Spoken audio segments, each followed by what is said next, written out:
રામેશ્વર ધામ સેતુબંધ રામેશ્વર ધનુષકોટી આવ્યા છીએ।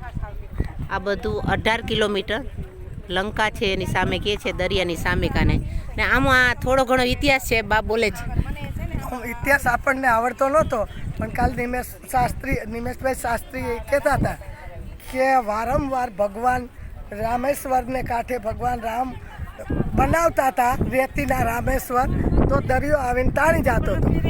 આ ઉલારા મારે આવે ને તાણી જાય। રામને ગુસ્સો આવ્યો કે બાણ માર્યું અને શાંત કર્યો, એ આ ભાગ છે। એ આજ ઈ દરિયો આ રામેજી શાંત બાણ મારીને શાંત કર્યો બા, એ આજ દરિયો છે ને? આ જ દરિયો હા, કાલ વાંચવામાં આવ્યું હતું એટલે કાલ કથામાં બોલાતા બાને યાદ છે બધું કે ઈ બા આ બોલે છે આ દરિયાના જ આપણે દર્શન કરાવીએ। ધનુષકોટી આ દરિયાનો છે, બે બાજુ દરિયો છે ને બા?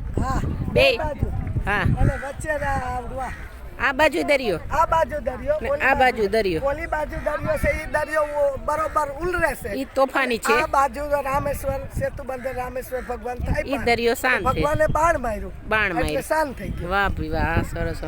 રામચંદ્ર ભગવાન કી જય।